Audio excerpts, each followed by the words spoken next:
Salut tout le monde, j'espère que vous allez bien tous et toutes. On se retrouve oui pour une nouvelle vidéo débriefing de WWE Raw. Et un WWE Raw qui va bien sûr être un peu plus court parce que aujourd'hui cette vidéo il est 20h14.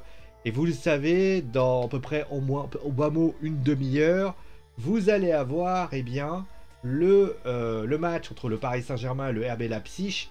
Et forcément, étant donné que je dois m'occuper de ce match aussi, vous l'avez compris, forcément on fera une émission un peu plus courte que d'habitude. Ça ne veut pas dire qu'attention les fans de catch, que j'oublie que vous êtes des fans de l'heure, mais tout simplement, voilà, l'emploi du temps étant ainsi, c'est compliqué de relier les bouts, et si vous aviez un show plus court, moi en tout cas je pourrais régler le problème. Bon, malgré tout, on va parler bien évidemment de plein de choses, on va parler de Bianca Belair, de Charlotte Flair, on va parler bien sûr de Drew McIntyre et de Biggie, on parlera également de Queen et de King of the Ring, on parlera de Randy Orton qui s'est un peu fait embêter par AJ Styles, ou plutôt AJ Styles et Omos, on parlera de plein de choses, mais en tout cas d'abord on va commencer tout de suite par parler bien évidemment des filles, et notamment Charlotte Flair qui faisait donc face à Bianca Belair dans une très très bonne storyline One Day, puisque bien évidemment il fallait trouver quelque chose pour les faire s'affronter. D'ailleurs l'idée de laisser un petit peu transparaître le doute dans l'idée qu'on ne pouvait pas... Peut-être que s'il y avait eu un changement de titre, les choses auraient pu être différentes.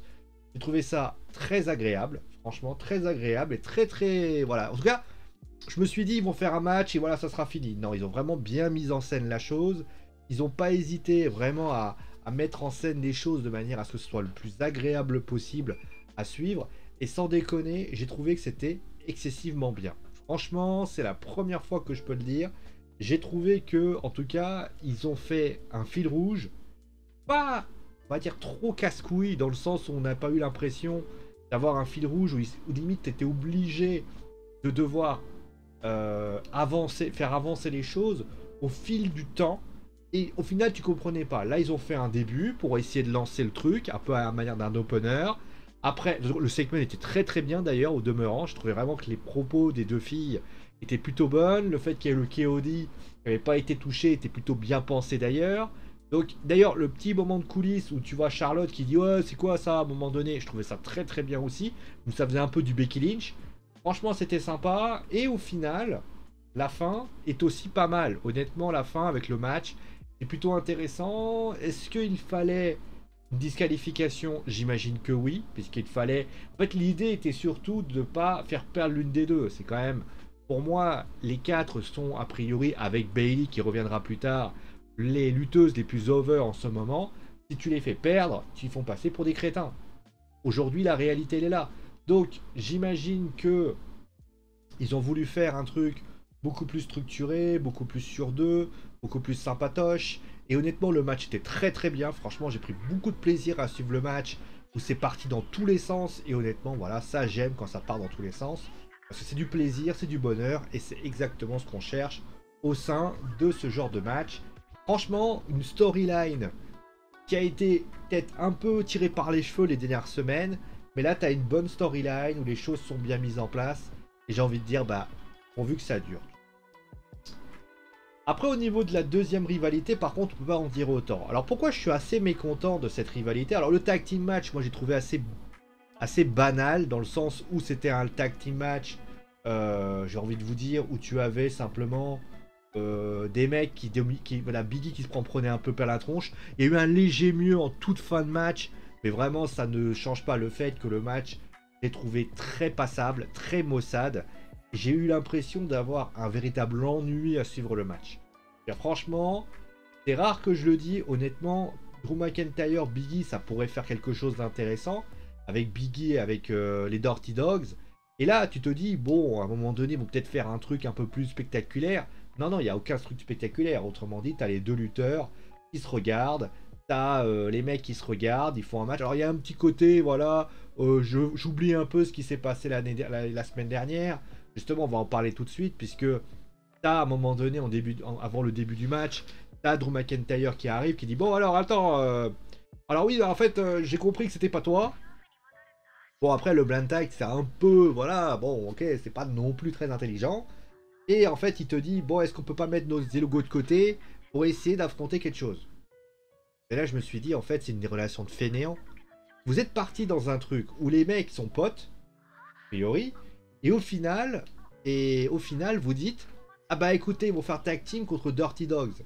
Alors les Dirty Dogs, déjà, ils servent de punching ball aux deux. Déjà, ça c'est très sympathique pour eux. Mais moi, ce que j'aurais fait, c'est que j'aurais continué dans cette histoire-là. Qu'est-ce qui aurait changé de mettre les Dirty Dogs contre Drew McIntyre et Big E? Sauf que, pour information, vous avez Drew McIntyre et Big E qui passent leur temps à faire des blind tags à tout va. Ça aurait été rigolo, ça aurait pu faire un espèce de petit duel, un petit peu de regard qui aurait pu être rigolo. Non, on oublie ça. Et d'ailleurs, le final, t'as Drew McIntyre qui voit Big E en train de lui dire « Fais-moi le changement, fais-moi le changement ». Au lieu de te dire « Bon allez, il va lui faire un petit comme ça ». Enfin, vous avez pas vu, mais vous avez compris. Il va lui mettre un Claymore Kick 1, 2, 3 rideau. Non, à la limite, on aurait pu imaginer aussi Big E arrêter le tombeur en lui disant « Ah non, non, non, c'est moi le champion, c'est moi qui décide ». Non, au lieu de ça, on a un mec qui en fait, qui fait pas grand chose. Et honnêtement, l'avant était nul, l'après reste nul. Alors certes, ils se sont fait un petit peu d'applaudimètres. Honnêtement, j'ai pas trouvé ça très intéressant. Et le match pour moi était trop passable pour passer ça. Et finalement, bah, t'as une rivalité qui ne vole pas très haut, pour être honnête. Alors déjà que les deux, t'as l'impression que les mecs, ils sont juste là pour faire Crown Jewel. Et après, ils rentreront chez eux. Et allô, ciao, bye bye. J'ai envie de dire, c'est un petit peu gênant pour ainsi dire. Voilà. Je profite d'en parler d'ailleurs parce que Drew McIntyre connaît un certain Goldberg et Bobby Lashley. J'en profite pour parler de ça. Alors, j'ai pas de vive photo dessus. C'était on va dire, c'était un espèce de multiplex. Donc à gauche, vous aviez Goldberg et à droite, vous aviez Bobby Lashley. D'ailleurs, juste pour information, j'avais compris qu'ils avaient réuni la Hard Business. En fait, finalement, ils n'ont pas réuni la Hard Business, puisqu'a priori, Cedric Alexander a lutté tout seul contre Mansour. Et à un moment donné, il faut savoir ce que vous voulez, les enfants. Soit vous décidez de faire en sorte que la Hard Business se réunit, soit vous décidez de ne pas la réunir, mais vous ne faites pas du « je réunis, mais peut-être pas ». Je réunis, peut-être pas. À un moment donné, ça devient vite pénible, pour ainsi dire. Pour revenir à Bobby Lashley contre Goldberg, ouais, la rivalité était plutôt bonne. Les propos de Bobby Lashley la semaine dernière étaient bons, j'avais dit. Pour cette semaine, c'est plutôt une joute verbale. Et j'ai trouvé que la joute verbale était bien amenée. Voilà, ça continuait.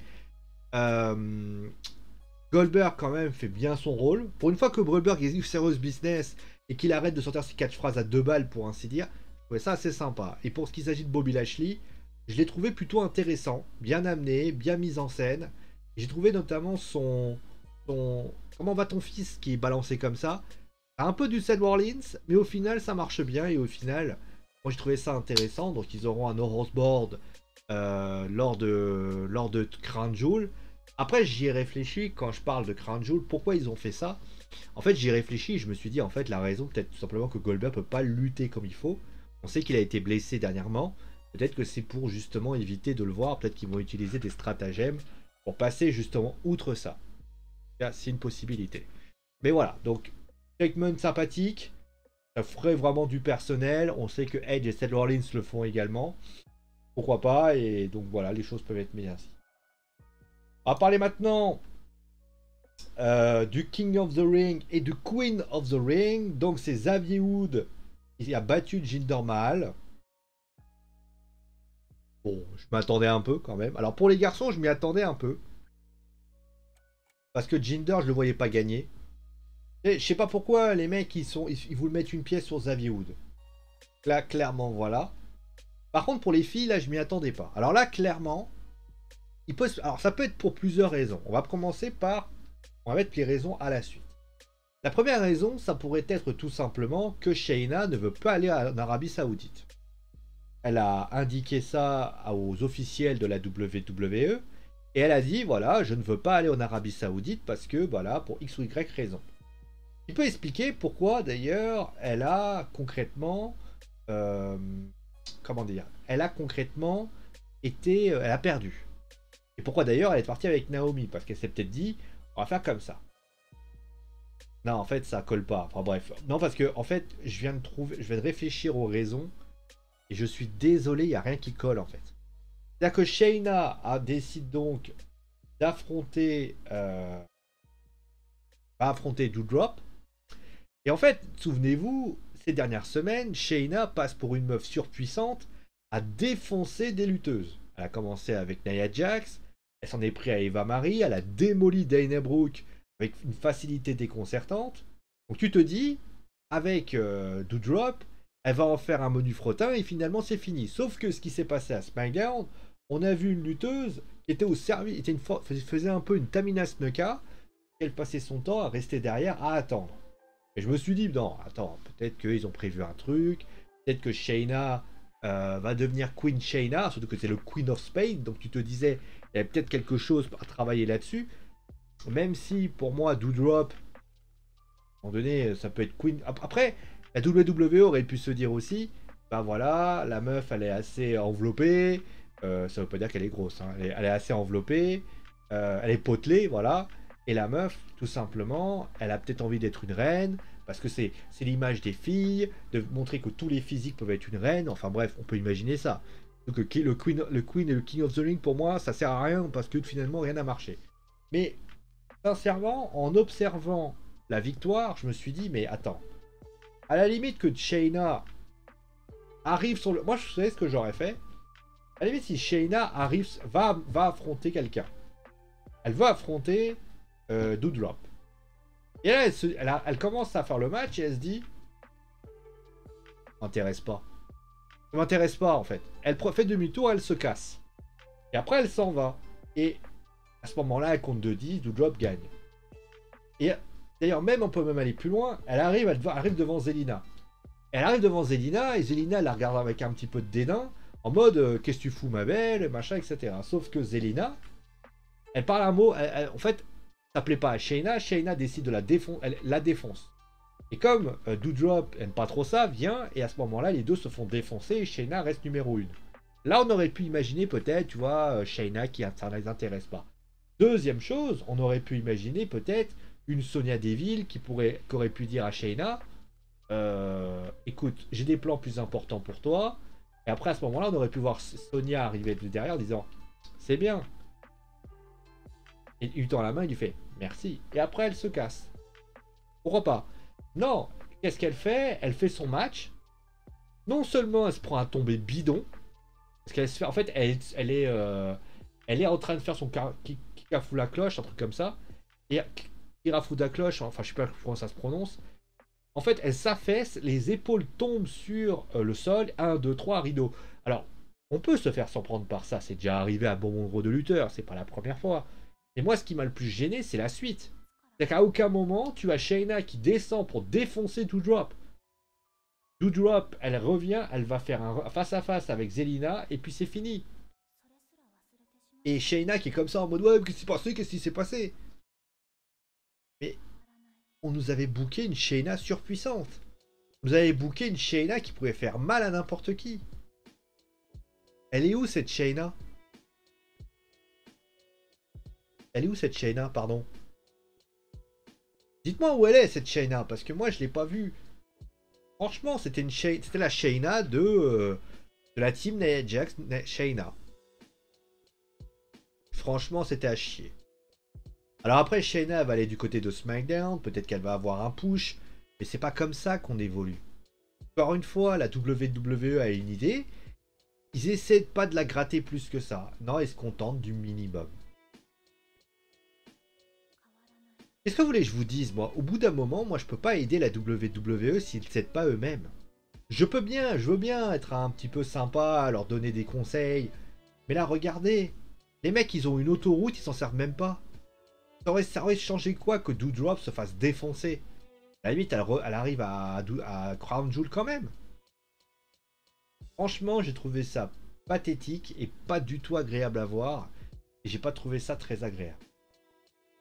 D'ailleurs aussi, deuxième chose, la petite rivalité avec Finn Balor, genre t'as Xavier Woods qui arrive et qui joue avec l'espèce de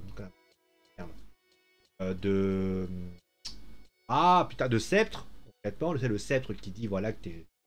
Et à ce moment-là, le fameux sceptre, et à ce moment-là, t'as Finn Balor qui lui arrache des mains. Xavier Woods qui le regarde en mode, oh, tu fais quoi là? Tu fais quoi là? Tu fais quoi là? Là aussi, c'est de la merde. Moi j'aurais. Et là, quand fait Kingston qui arrive en mode, oh, calme-toi, calmez-vous les gars, calmez-vous les gars. Pourquoi Finn Balor ou Xavier Woods met pas une patate à l'autre? Voire même Finn Balor qui met une patate à Kingston. Franchement, j'ai trouvé ça naze. Voilà. Juste après donc, alors, il y a eu également Randy Orton qui s'est fait surprendre avec la RK Bro qui s'est pris par AJ Styles. Bon, je pense que c'est pour faire un tour d'honneur du tag team, de la division tag team, puisqu'il y avait les Street Profits qui traînaient pas loin. Après d'ailleurs quand même pour dire que quand même la WWE, a priori les Dirty Dogs, ils seront à 3 ou 4 équipes. À voir. Donc voilà, le match était pas mal. Hein. Honnêtement, le match était pas mal avec les Street Profits. C'était assez cool et honnêtement, c'était assez sympa à regarder. Même si j'ai le sentiment que les New Day vont juste... En fait, les Street Profits, ça sera la version New Day de Raw, quoi. Et ça, quand même, c'est un petit peu gênant. Bon, en tout cas, voilà. Donc, après, bon, pour Jeff Hardy, je vais pas en parler parce que ça sert à rien. Qu'est-ce qu'il y a autre chose qui se sont passées? Oui, Mansour, je vais même pas en parler, ça sert absolument à rien. Et finalement, qu'est-ce que on peut tirer comme bilan? Ah oui, Mace et Finn Balor, je vais pas en parler, j'en ai parlé rapidement. Qu'est-ce que je peux dire de plus de ce show concrètement? Bah, la WWE a décidé. Alors, pour un été, il y a eu un segment. On va considérer qu'il y a eu 2 segments avec Goldberg, mais sinon, il y a eu un King of the Ring et un Queen of the Ring. Il y avait un segment et il y avait un match. Donc, il y avait 1, 2, 3, 4, 5, 6, dont un match pour le titre. Globalement, le show, j'ai trouvé que contrairement aux semaines précédentes, le show était déjà plus rythmé. Et c'est pas à cause du Queen et du King of the Ring. C'est parce que j'ai trouvé qu'il y avait un peu plus de rythme, un peu plus d'envie. Et j'ai trouvé que les matchs se laissaient plus savourer qu'avant. Ils ont d'ailleurs fait un truc qui est très intelligent. Ils ont laissé les lutteurs laisser leur spot. Xavier Woods contre Jinder Mahal reste un bon match. On sait que Jinder peut offrir des matchs parfois très mauvais. Là, il a été plutôt bon, il a été intéressant. Donc moi, j'ai trouvé ça très intelligent et très sympa pour ainsi dire. Par contre, oui, les interventions étaient pas mal. Le match entre Mansour et Cedric Alexander est assez anecdotique, bien sûr. Et le match féminin pour le titre est pas mal aussi. RK Bro contre Street Profits, ils ont laissé le temps de faire quelque chose. C'est super bien fait. D'ailleurs, le final est plutôt intéressant. Ça, c'est plutôt cool. Après, si je peux me permettre, peut-être qu'ils ont un filon. Après, il y a des choses qu'on peut discuter. C'est-à-dire qu'on a peut-être un show qui peut-être ne prend pas toujours les bonnes décisions. On a pu le voir, Biggie, Drew McIntyre, ça aurait pu être fait autrement. On peut parler par exemple de la RK Bro, que j'ai trouvé ça assez maussade. Mansour contre Cedric Alexander. Est-ce que Mansour était peut-être l'homme qu'il fallait? Enfin, est-ce qu'il fallait Cedric Alexander? Je ne sais pas. Est-ce que la victoire de Doudrop, de la façon dont ça a été gagné, peut être discutable? Finalement, il y a une bonne storyline, c'est la rivalité entre Flair et Belair. Mais concrètement, Austin Theory, Jeff Hardy, j'en avais rien à foutre, clairement. Il n'y avait pas de faux rythme. Malgré le fait qu'il y a eu quand même des matchs, hein, Finn Balor contre Mace, mais ça n'a pas eu d'impact sur le rythme. Et ça, c'est vrai que c'était pas mal. Franchement, j'ai moins passé à regarder en disant putain, ça va durer longtemps. Ah. Voilà. En tout cas, c'était très, je dirais, très instructif, très sympathique. Pour la première fois, la WWE a su bien gérer le temps pour avoir 2 heures à tout casser. Et franchement, c'est pas mal. Après, on a envie de dire, là, il va se passer que à partir de la semaine prochaine, à Raw, il va y avoir les nouveaux qui vont arriver. Le roster va être modifié. Il va y avoir forcément le nouveau roster Raw et SmackDown qui vont créer. Est-ce que les nouveaux qui vont arriver, c'est-à-dire ceux qui seront là à l'avenir, pourront apporter leur quelque chose? C'est la question. Moi, de mon point de vue, je pense qu'il y a quand même un côté prometteur à regarder ce qui va se passer. Il y a des choses à travailler, mais déjà, il y a une chose qu'ils ont peut-être réussi à faire, et je trouve que c'est peut-être ça aussi leur philo, c'est qu'ils ont laissé les lutteurs le temps pour s'exprimer. C'est-à-dire qu'ils ne se sont pas dit « Ah non, mais il y a plein de choses à montrer ». Non, non, on leur a dit, voilà, vous avez... Parce qu'il n'y a pas eu grand-chose, il y a eu 6-7 événements. C'est pas beaucoup quand on sait que Raw en général balance des mini-matchs à chaque fois. Alors certes, l'arrivée, il va y avoir Karrion Kross qui va aussi appuyer parce qu'il n'était pas là. Il va y avoir, comment il s'appelle, alors il a encore changé de nom, Beer Cat Lee, qui aussi, lui, va pouvoir apparaître aussi. Donc il y aura quand même des choses. Mais, en tout cas, ils ont mieux une bonne gestion du temps. Et concrètement, c'est peut-être ça qu'on pourra leur donner. Après, bien évidemment, il va falloir trouver autre chose. Les Survivor Series vont arriver très rapidement. Donc là, il va falloir quelque chose par rapport à ça. Voilà. Bon, je vais vous laisser. Donc là, dans à peu près 10 minutes, ça sera l'heure du match entre le Paris Saint-Germain et le RB Leipzig. Donc je vais vous donner rapidement les compositions d'équipe. Comme ça, à la limite, vous allez pouvoir le faire. Donc c'est un 4-3-3 hein, du côté du Paris Saint-Germain avec Keylor Navas, Hakimi, Marquinhos, Kipembe et Nuno Mendes, Ander Herrera, Marco Verratti et Idrissa Kanagay. Et enfin devant, Lionel Messi, Kylian Mbappé et donc Julian Draxler. Alors je crois encore une fois que Angel Di Maria est toujours suspendu, d'où le fait que donc ça a été donné. Pas de Wijnaldum à la rentrée. Et d'ailleurs, Keylor Navas qui tient sa place. Donc encore une fois, notre cher Mauricio Pochettino décide encore de faire son turnover de gardien de but. Allez, merci à vous d'avoir suivi l'émission. Portez-vous bien, comme toujours. Hein, si tu as aimé la vidéo, n'hésite pas à mettre un pouce bleu, de la montrer à tes amis. Et bien sûr de t'abonner si tu veux voir le contenu de la chaîne. Précise pour information que si tu vas dans la salon de discussion et que tu regardes bien, pardon, je me décrotte le nez, c'est dégueulasse, mais j'ai un truc qui me gêne. Vous avez le planning sur Facebook, Twitter, etc. N'hésite pas d'ailleurs à venir jeudi pour Twitch. On sera d'ailleurs sur YouTubers Live 2. Regardez ce qui va s'y passer. Moi je vous laisse. Gros bisous tout le monde. Et c'est mon animaux. Parce que j'ai dit. Ciao les amis.